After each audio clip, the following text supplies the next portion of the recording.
Em nome do Pai, do Filho e do Espírito Santo. Amém. Amados irmãos e irmãs, é com muita alegria que nós estamos aqui para juntos estudar e meditar na primeira leitura que a Igreja nos apresenta para esta sexta-feira da quarta semana do Tempo Comum. O texto de hoje se encontra lá em Hebreus, capítulo 13, versículos de 1 a 8, que diz assim: Irmãos, perseverai no amor fraterno, não esqueçais a hospitalidade, pois graças a ela alguns hospedaram anjos sem o perceber. Lembrai-vos dos prisioneiros, como se estivessem presos com eles, e dos que são maltratados, pois também vós tendes um corpo. O matrimônio seja honrado por todos, e o leito conjugal sem mancha, porque Deus julgará os imorais e adúlteros. Que o amor ao dinheiro não inspire a vossa conduta. Contentai-vos com o que tendes, porque Ele próprio disse: Eu nunca te deixarei, jamais te abandonarei. De modo que podemos dizer com ousadia: O Senhor é meu auxílio, jamais temerei. Que poderá fazer-me o homem? Lembrai-vos de vossos dirigentes que vos pregaram a palavra de Deus, e considerando o fim de sua vida, imitai-lhes a fé. Jesus Cristo é o mesmo ontem e hoje e por toda a eternidade. Amados irmãos e irmãs, não sei se você concorda, mas esse texto é muito bonito. O autor da carta aos Hebreus, ele vai nos dar algumas pistas para a nossa ação cristã. Eu quero chamar a atenção, para dois pontos que são colocados aqui. Ele começa, claro, falando sobre o amor fraterno, o amor aos irmãos, de sermos hospedeiros. Mas eu quero chamar a atenção porque o que ele fala no versículo 3 é muito bonito. Eu preciso lembrar daqueles que estão presos como se eu estivesse preso com eles. E dos que são maltratados, pois também a gente tem um corpo. Às vezes a gente olha para o mundo como se a gente estivesse totalmente longe daquela realidade. E o autor da carta aos Hebreus propõe completamente o contrário. Eu preciso sentir a dor do outro, pondo-me no lugar do outro. Eu preciso ter compaixão do outro, mas não é uma compaixão à distância, mas é me colocando de acordo com a ótica daquela pessoa. E olha, gente, isso é um tipo de realidade que é tão difícil de a gente poder colocar em prática. Porque, por mais que a gente tente ser o outro, se colocar no lugar do outro, eu não sou o outro. Então tem que ser um exercício, tem que ser uma atividade, uma luta, um desafio diário.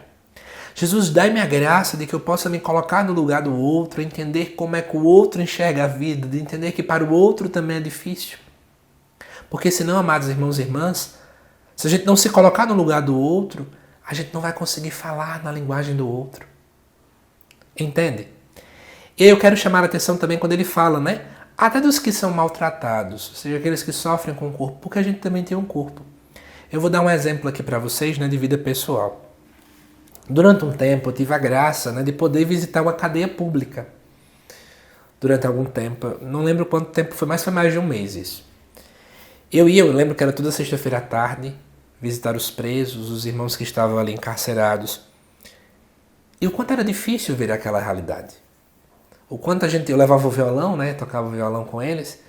Eles ficavam felizes porque eu levava o violão, eles ficavam felizes diante daquela realidade. Mas o quanto era difícil, às vezes, para mim, que eu não sabia como me portar diante deles, como me colocar, o que é que eu posso dizer, o que eu não posso dizer, eu não entendo o que é que a pastoral indica, a pastoral carcerária e por aí vai. E muitas vezes eu me pegava rezando: Senhor, que eu tente me colocar no lugar deles. Eu digo, não sei qual é o seu campo de evangelização, sabe? Mas a gente precisa se colocar no lugar do outro. Pedir a Deus essa graça: Jesus, que eu aprenda a sentir a dor do outro, a ver o mundo de acordo com o olhar do outro. E continuando, já na segunda parte, o versículo 5 vai dizer assim: que o amor ao dinheiro não inspire a vossa conduta.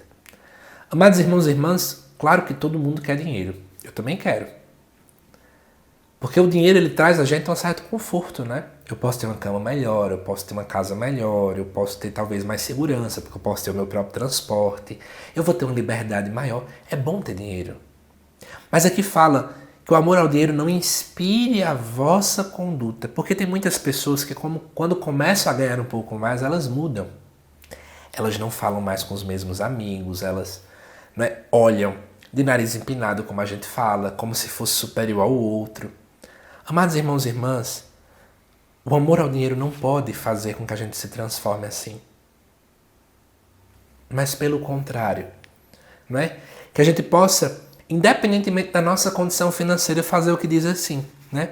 Se contentar com o que eu tenho, porque eu sei, Deus não me abandona, Ele não me deixa. Sabe, às vezes a gente fica com essa tensão, né? E se eu ficar desempregado? E se eu perder o emprego? E se isso? E se aquilo? A gente precisa ter essa fé, e a fé, né, essa certeza diante daquilo que eu não consigo ver. Deus está no controle. E eu sei que Ele tem o melhor para mim. Eu preciso pôr isso na minha cabeça sempre. Que Deus te abençoe, amado irmão e irmã. Eu te aguardo daqui a pouquinho, às 7 horas da noite, para o estudo do Evangelho dessa sexta-feira. Até lá.